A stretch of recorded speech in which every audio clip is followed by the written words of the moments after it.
All right, and joining me now is David Sabaka, president of the Binghamton Rumble Ponies, a AA affiliate to the New York Mets. David, I want to thank you for taking time to talk to me on One and Done Radio. Well, it's my pleasure. Nice to be with you, Ryan. To become the team president, I'm sure you had to go through a lot of hoops. I don't think it was just you woke up one day and said, "You are team president of Binghamton." What did you go through to get to this point? Well, actually, I did sort of wake up one day because I am team president by virtue of my wife and I owning the team. So I woke up one day about, a very long time ago and said, it'd be really cool to buy a minor league team someday. During my working career, I really didn't pursue it that hard, but once I kind of hung up my spikes in my working career, I started to track down minor league teams and wound up in Binghamton with the AA affiliate of the Mets, the proud AA affiliate of the Mets, and anointed myself president. So there you go. All you got to do is buy a team and you too can be a president. I will start my savings account. It had to be a long time before I get to that point. Before we start recording, you did mention this hat, which thank you guys for sending over to me. It's a fantastic looking hat. I love the details that goes into this. And I was told this hat has a lot of history and there's a story to discuss behind it. I don't know if you want to go into details about that. Sure. So this franchise has been going since 1992. There's a history of professional baseball in Binghamton that goes back to the 1880s. And the Eastern League, which has been around now for 100 years, this is the 100th anniversary, was actually founded in Binghamton right across the street from where the stadium lies today. And so that incarnation of baseball were the Binghamton triplets, which there are three cities here, Binghamton, Johnson City, and Endicott, called the Triple Cities. And so that was a Yankee farm team for nearly 50 years. And some of the biggest Yankee stars played in Binghamton. Whitey Ford was here, Thurman Munson was here, a lot of the great Yankee players of that era came through. That team pulled up stakes in the early 70s, and then there was a hiatus. There was no professional ball here. In 1992, the city built a stadium and attracted the Mets Farm Club from Williamsport, Pennsylvania, and they became known as the Binghamton Mets. And the B Mets, as they were known colloquially, played from 1992 on. In fact, this franchise is the second longest continuous affiliation between a minor league team and a major league team in the sport today. And when my predecessor took over the team in 2016, he really wanted to brand the team in a way that identified locally. And the Binghamton Mets certainly has Binghamton in it, but the Mets are not native to upstate New York. And Binghamton is the self-proclaimed carousel capital of the United States.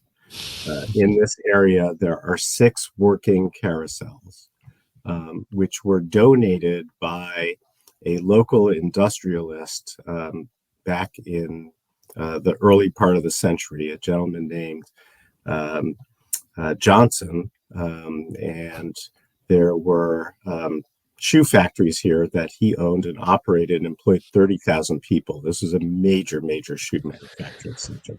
So those carousels were his gift to the community. And to honor that legacy, the team was named Rumble Ponies. And the Rumble Pony, little known fact, is the lead horse on a carousel. So if you ever approach a carousel and you see the meanest, badassest horse on the carousel, that is the Rumble Pony. And so thence the name, thence the legacy. And here we are playing as the Binghamton Rumble Ponies, which, truth be told, that name gets a lot more attention than the Binghamton Mets. Everybody Yeah. who hears about this team goes, "What the heck is a Rumble Pony?"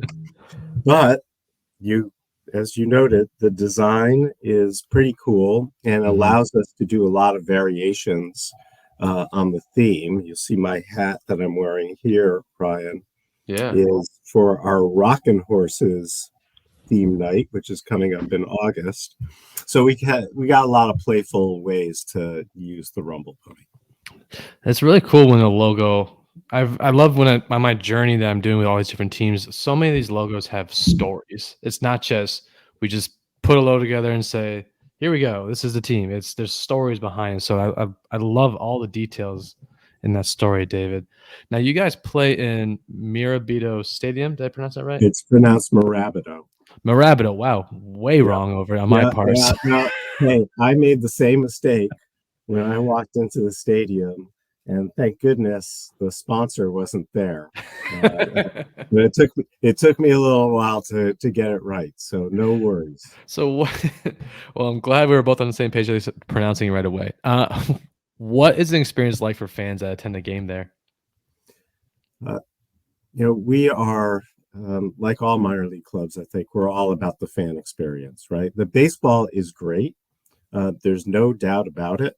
Yeah. And Double A is like the crucible of professional baseball, where elite players really find out whether they've got what it takes to get to the show. So for the baseball fan, you're going to see a really high level of professionalism and a high level of talent. And as an example, last year we had Brett Beatty playing for us, Francisco Alvarez, who are now known as the Baby Mets, right? Mark Vientos, who's also with the big club, played here the year before. And on the visiting side, you're going to see some of the future superstars. Adley Rutschman, who is tearing it up for the Orioles, he played here in 2019. I mean, Double A baseball is serious baseball. So you're going to see great baseball. The majority of our fans are not serious baseball fans. Okay? The majority of our fans are coming because it's a beautiful night out and they want some entertainment. And so we like to say that we run a theme park that happens to have a baseball game going on in it. And of course, we take care of the players and we take care of the coaches and we take care of the baseball fans. But our job here is really, we got to provide great food, great between inning entertainment with contests and music and pre-game ceremonies and honoring local groups, whether they're little leagues or not-for-profit organizations. We're always looking to recognize the community. And I think the difference between the major leagues and the minor leagues is that we are so embedded with the community because we're in smaller communities, and the ball club is a much bigger part of the community identity than, let's say, in a major city where there's so many things going on. So they can expect to see their neighbors, their friends, their acquaintances, their school being honored. They can expect to see some crazy contests. Last night, I absolutely debased myself. It was Bark in the Park. So we had dogs in the ballpark. And we had a contest between me and my dog, Marvin, to see who could lick peanut butter off of a piece of plexiglass faster. And did you win? Well, first of all, the odds in Vegas were heavily slanted towards Marvin. Okay, there's some big money came in on Marvin, and it was correctly placed because Marvin is a peanut butter master, and he left me in the dust. I have never, ever publicly embarrassed myself like that before. But that's what you get to see. You get to see the president of the ball club on his knees licking peanut butter off of plexiglass. I mean, really, for like $10. where can you get that kind of entertainment? You can't get that anywhere, honestly. David, I mean, of all these interviews, that's the first time I've heard anything even remotely close to that. So I appreciate that story now, and I'm glad that you came in second. Honestly, if I was in the same contest, I would choose to come in second as well. Yeah, I almost came in third. Oh, okay. Well, now you talked a little bit about the community and engaging the community. Talk a little bit more about how Binghamton does that. Well, we have a number of ways that we go about really engaging with the community. First and foremost, we want to make sure that we're reaching kids, right? So we're sending our players to kids events. For instance, I mentioned the carousels. This past week, we opened the carousels up at the local parks, and we had one of our star pitchers, Dom Hamill, come and speak to some school-age children who were there for the opening. So we want our players to be visible. Yeah. We want them to be role models and talk about the hard work that they've put in to get to this point. And whether you want to be a baseball player or you want to be a doctor or you want to be a manufacturer of coils at one of our local companies, it's hard work, it's focus, it's dedication. Mm-hmm. And so, that's one way that we reach our audience. Maybe the most effective way is through our mascots. So we used to have just one mascot, Rowdy, the Rumble Pony. Rowdy was joined this year with his new best friend, Ruby. So we now have a male and female mascot, and that was really important to us to not just have a male mascot, but to have a female mascot that young girls could identify with.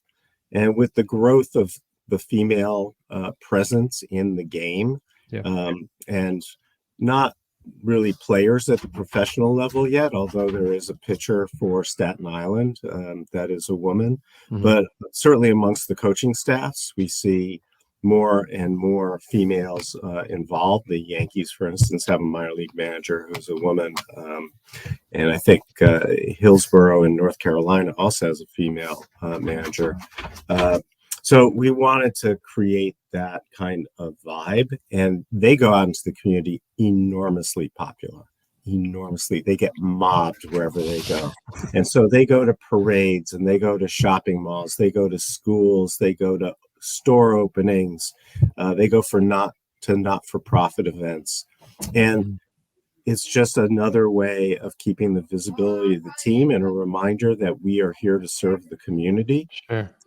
That is really our primary mission. Sure. Nobody is going to get rich in minor league baseball. The richness comes from really those community ties and building up that goodwill and having the stadium be a place where the community feels like they can convene and see their friends and neighbors, have fun, but also meet new people and see what the community is all about. Minor league baseball, sometimes it may or may not be hard to develop rivals. I don't, because you have so many interchanging teams and players. Is there a particular team, though, that when they come to town, you notice that your fans probably show up a little bit more, get a little more excited because of the matchup? We're lucky in that respect, Ryan. Yeah. That being the Mets, the AA Mets, we play in the same division as the AA Yankees. Ooh. So there's a little juice there. So the Somerset Patriots from Somerset, New Jersey are the AA Yankees. When they come to town, there's a big crowd. Now, like many parts of New York, this area is divided between Mets fans and Yankees fans. Yeah. So there's some serious trash talk going on in the stands. Our prospects are better than your prospects. That's pretty cool, though, to have. I mean, like I said, from all these I've done so far, there hasn't been a whole lot of rivals, but it's really cool to hear that there is, because Yankees and Mets, it makes perfect sense. Yeah, it's like every one of our our sets with them is like a mini Subway series. You touched this before, but I kind of want to go back to it because I like asking this with everybody. What is, again, Major League Baseball gets obviously all the flash and all the hype behind it, but I feel like minor league baseball deserves a lot more credit than what it actually gets. What do you feel sets apart minor league baseball apart from the majors? I think it's really a pure part of the game. Everybody here is striving. There's no cushion of, oh, I got a 10-year deal, and if I don't show up today, it's okay. Everybody's given 100% all the time, and they know that they're competing for a very limited number of spots. But despite that, they don't feel like they're competing with each other. They're just competing against their best self. And how can they improve? And you can see the improvement. I'll give you an example. Brett Beatty, who's now a well-known player, plays third base for the Mets. Last year, Brett came to us as a very highly touted prospect and a reputation as a great hitter. Brett struggled at the beginning of the year. He was not hitting for the average that he's used to hitting, but he was working on something. He was working on adapting his swing in a way that would be more suited for the major leagues. And he was working on his launch angle, and you could see the work ethic every day, how much practice he was putting in, how much work with the coaches he was putting in, how he was really thinking about his approach at the plate during games. Yeah. And sometime in early June, that work really started to pay off, and it clicked. And he just started hitting the heck out of the ball. And in July, he was the Eastern League Player of the Month. He had a monster month. And having worked on all that, the Mets recognized that. They promoted him to AAA Syracuse. And then in the beginning of September, he went up to the big club in Queens. First at bat, hits a home run. I mean, it's really kind of one of those storybook things. And you see that development, and you see those personal stories that are much harder to get at the major league level, where everybody's got their agents and their PR people, and the team is very protective of them. Right here, everybody's approachable, everybody's accessible, and you see their story unfolding before your eyes. And I think that's a unique opportunity in all of professional sports, not just baseball. I got a few fun questions that I like to ask everyone. Out of the minor league teams, all of them, not just your affiliates, what logo or team name is like one of your favorites? So, Ryan, you might be aware of that there's a partnership between Marvel and minor league baseball. And most of the teams, the majority of the teams, have Marvelized their logos and Marvel-inspired logos. I really like ours. Ours is a pony kind of bathed in fire. But if you look at the Buffalo logo, their Marvel-inspired logo, it's a bison that's kind of frozen over. To me, that is just like the epitome of a cool logo.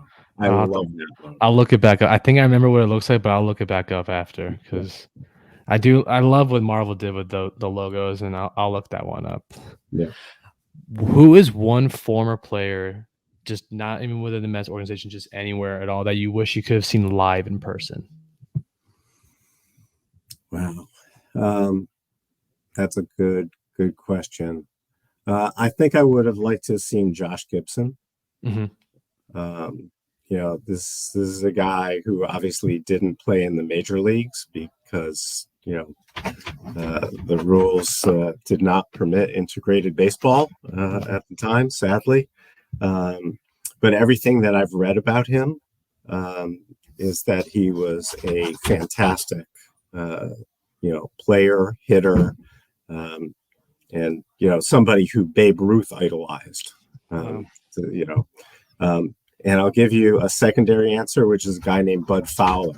Bud Fowler was a player who just got inducted into Cooperstown last year. Okay. He was a second baseman and a pitcher. Was the first African-American player in professional baseball in North America. Played in Binghamton in 1887, was having a great year, got banished from integrated baseball, and was probably the last Black player in integrated baseball until Jackie Robinson broke the color barrier in 1947. And by all accounts, reading through contemporaneous newspaper accounts of Bud Fowler, the guy was a magician with the bat, with the glove. Wow. Just an all-around superstar who, again, didn't really get a chance to show his wares to the fullest extent. Just a shame that baseball never got to see that on a big stage like that. Now, if you were to play baseball, I don't know if did you play growing up? I played a little. Well, if you were to, let's just say you can go, like we all could go back in time and say, hey, you can get an opportunity to go and play. What position would you want to play? I would play the position that I played, which is first base. I'm a lefty, so I would probably, if I had the arm, I would say I would like to be a relief pitcher, but first base is kind of that's my spot. That's a spot. I like it. Well, again, David, team president of the Binghamton Rumble Ponies AA affiliate of the New York Mets. I want to thank you again for joining me on One Dunne Radio. For those that don't know where to find you guys on social media or online, where can everyone find you guys? Sure. So we're on Twitter, we're on Instagram, Binghamton Rumble Ponies, online. We're at bingrp.com. And you can go to our team store, which has the coolest merch in minor league baseball, without a doubt, Head and Shoulders. So check us out. And if you're in the area, if you're doing like a pilgrimage to Cooperstown or something like that, we are a little more than an hour away. Stop by, come see me on the party deck. I bartend up there during the games. So come meet the team president and, I'll pour you a beer. That sounds like a good time. Look at you doing man of many hats. Yep, many hats. That's minor league baseball. We all wear many hats. That's really cool. Thanks again, Dave. I truly appreciate it. Ryan, thank you.